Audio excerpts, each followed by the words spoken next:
Welcome to Tamil உயிரியல் 12ஆம் வகுப்பு தாவரவியல் பாடம் 2. இன்னைக்கு நம்ம கிளாஸ்ல என்ன பார்க்க போறோம்னா மென்டலிய பாரம்பரியத்தில் மென்டலிய விதிகள். அதாவது மென்டல் அதனுடைய ரிசர்ச் பண்ணி முடிச்சாரு இல்லையா, அதுல முக்கியமான 2 விதிகளை பத்தி சொல்றாரு.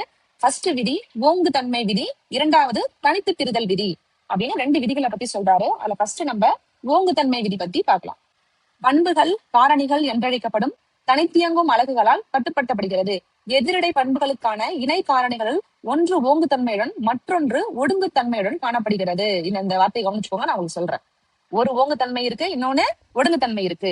இவ்விதி ஒரு பண்பு கலப்பினை விளக்குகிறது. முதல் மகவு சந்தியில், அதாவது ஃபர்ஸ்ட் ஜெனரேஷன்ல ஒரே ஒரு பெற்றோர் பண்பு மட்டும் வெளிப்படுகிறது. இரண்டாம் மகவு சந்தியில், அதாவது செகண்ட் ஜெனரேஷன்ல இரு பெற்றோர் பண்புகளும் வெளிப்படுகின்றன. இரண்டாம் மகவு சந்தியில் பண்புகள் 3:1 என்ற விகிதாசாரத்தில் உருவாகின்றன. அப்படியே நீங்க கீழே ஒரு படம் கொடுத்துருக்காங்க, அதுக்கு வந்தீங்கன்னா தெரியும். இப்ப என்ன சொல்றாங்கன்னா, அதாவது ஃபர்ஸ்ட் நமக்கு என்ன விதி கொடுத்திருக்காரு, ஓங்கு தன்மை விதின்னு கொடுத்திருக்காரு. இப்ப இதுல பாருங்க, மென்டல் 2 பெற்றோர் எடுத்திருக்காங்க. ஒரு தூய கால்வழி நெட்டை, ஒரு தூய கால்வழி குட்டை.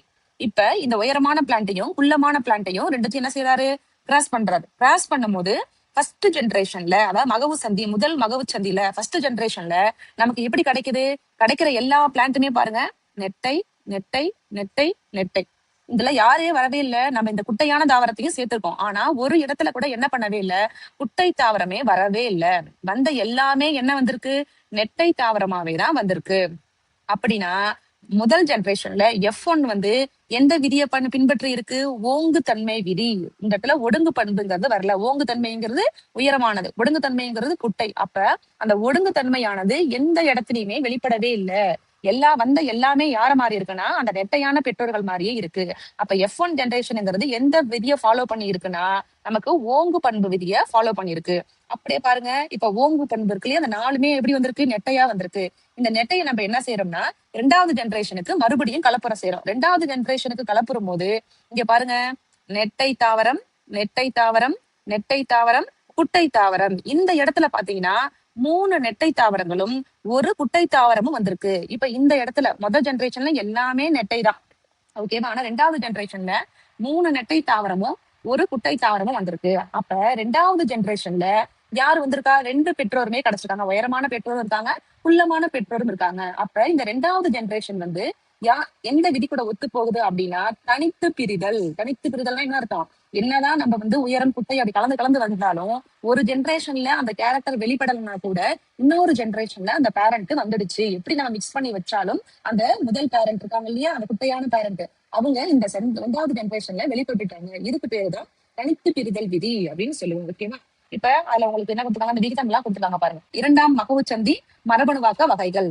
அதாவது நமக்கு செகண்ட் ஜெனரேஷன்ல எப்படி கிடைச்சிருக்கு பாருங்க, அதாவது இப்படி ஒரு டீ கிடைச்சிருக்கு, இப்படி ஒண்ணு கிடைச்சிருக்கு, இப்படி ஒண்ணு கிடைச்சிருக்கு. அந்த கட்டத்துக்குள்ள நான் சொல்றேன் உங்களுக்கு இப்ப, ஓகேவா.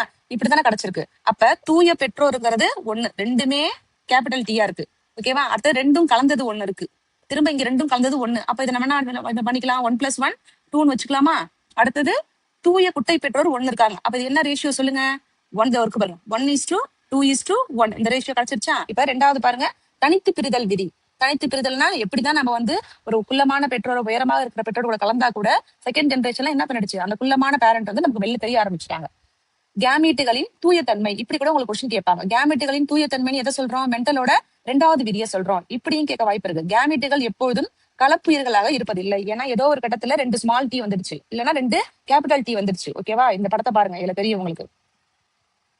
2 கேபிட்டல் டி வந்துருச்சா, இதுவும் தூய பெற்றோர், இதுவும் தூய பெற்றோர். இது 2ம் தான் நமக்கு கலப்பினமா இருக்கு. அப்ப என்னதான் கலந்தாலும் நமக்கு என்ன பண்ணிடுச்சு, அந்த தூய பெற்றோர் வந்துட்டாங்க, யாரு கூடயும் சேராம கலப்பினம் இல்லாம வந்துட்டாங்க. அப்ப கேமீட்டுகள் எப்பொழுதும் கலப்புயிர்களாக இருப்பதில்லை. இப்படியும் இதை உங்களுக்கு கொஸ்டின் கேட்கலாம். இப்ப தியரிய பாருங்க. முதல் மகவு சந்தியில், முதல் மகவு சந்தினா ஃபர்ஸ்ட் ஜெனரேஷன்ல இரு பண்புகளில் ஒரு பெற்றோர் மட்டும்தான் வந்தாங்க, 2ஆம் பெற்றோர் வரல. அப்ப 2ஆம் மகவு சந்தியில் 2 பெற்றோருமே வந்துட்டாங்க. எனவே ஒரு மரபணுவில் காணப்படும் 2 அல்லீல்களும் ஒன்றோடு ஒன்று கலப்பதில்லை. கேமெட் உருவாக்கத்தின் போது இந்த இணை அல்லீல்கள் ஒவ்வொரு கேமெட்டிலும் 1 என்ற விகிதத்தில் தனித்து பிரிக்கின்றன. ஒன்னொன்னுதான் நமக்கு கிடைச்சது. எனவே தூய கால்வழி தாவரம் ஒரே மாதிரியான கேமெட்டுகளை உருவாக்கிறது. ஆனால் ஒரு கலப்புயிரி தாவரம் 2 விதமான கேமெட்டுகளை உருவாக்குகின்றன. இது ஒவ்வொரு கேமெட்டிலும் ஒரு அல்லீலை பெற்று சமமான விகிதாசாரத்தில் உருவாகிறது. எனவே கேமெட்டுகள் எப்பொழுதும் கலப்புயிர்களாக இருப்பதில்லை.